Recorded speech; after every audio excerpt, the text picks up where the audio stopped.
explore more about the world of sharks. So where did sharks come from? Well, scientists presume that over 450 million years ago was when sharks first evolved in our oceans. That is before we even had evidence of fossils from trees, so they've been in our oceans for a long time, even before the dinosaurs. To keep track of sharks and their evolutionary patterns, we usually look at fossils. But as fossils are made from bone most of the time, we don't really get them from sharks because sharks' bodies are made primarily out of cartilage, which is like a soft substance like you have in your nose. Their teeth, however, are really strong. They're made of a material called dentin, which is even stronger than bone and won't decay. And that allows scientists to conduct research and estimate their evolutionary patterns. There's one tooth in particular that always sparks excitement, and that is the tooth of the megalodon, which I'm sure you've all heard of, the giant shark. Scientists believe this was the biggest shark ever to exist and the largest predator too. Megalodons were thought to have evolved in the Paleogene, an era that happened over 60 million years ago. Now, scientists have dated this time back from their tooth, and it's a really big tooth, even bigger, a lot bigger than the great white shark's tooth. And what's really great about sharks' teeth is that they regrow them constantly over time. Whereas we only get 2 sets of teeth, sharks constantly regrow them, and they can grow up to 40,000 teeth in their lifetime, which makes them abundant for scientists to study. We discussed earlier the importance of sharks, but sharks are unfortunately still under threat, with many of the species being endangered or at risk of extinction. One of the big reasons why sharks are so under threat is due to our public perceptions of them. There are many films and many media stories about sharks being perceived as bloodthirsty and harmful to humans, when the truth is you have a greater chance of being struck by lightning or killed by a toaster or a cow than you would being ever attacked by a shark. It's because of these films where sharks come out of water or come out of tornadoes that drive fear into people, and it's a lack of understanding that fuels that fear as well. Many conservationists work by raising awareness for these animals. But it's not just fear that drives the extinction of these species. They're under threat too by fishing. Fishermen often use huge nets to trawl through the ocean to collect as much fish as possible.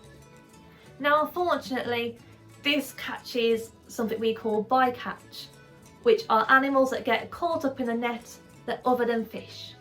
These can include turtles and dolphins and many species of shark as well. Once these animals are caught in nets, they get tangled, they panic, and that makes them get more tangled and they can't escape, and ultimately they drown if they're mammals like dolphins, or like sharks, they die from exhaustion or injuries caused by the net. So what can we do in that instance? Firstly, we can all help in reducing the amount of fish that we eat on a weekly basis. Reducing this need for fish in our diets reduces the amount of fish ultimately being caught in the environment. But if you do want your fix of fish in your diets, then please make sure you can buy sustainably caught fish. This is fish that is caught by line, like tuna on a fishing line, and it says on the packet that it is sustainably caught. Another large factor affecting sharks is the illegal trade of their body parts. Now, unfortunately, shark meat and especially shark fins are seen as a delicacy in most countries. Even in Europe, we still eat lots and lots of shark meat. And the United States also is a huge exporter of shark items. There are many organisations working to prevent the sale of shark items and shark fins, and many sharks are classified under the act called CITES, which is a legislation helping to protect animals from international illegal trade. Now, one of the last things that affects sharks also affects the whole of the world, not just the ocean, but animals on land too. And it's something that we can help with. Plastic pollution is a huge factor right now, devastating our environment. On land, animals can get caught by them, and in the ocean, animals are eating plastic at an alarming rate. Especially if we eat fish as well then. The fish will eat microplastics and then we eat fish. If you do eat fish, you're looking at eating 1 pen every single week full of plastics, the equivalent plastic in your diet to 1 pen, which is really scary to think about how plastics can also affect our bodies too. So what can we do to help?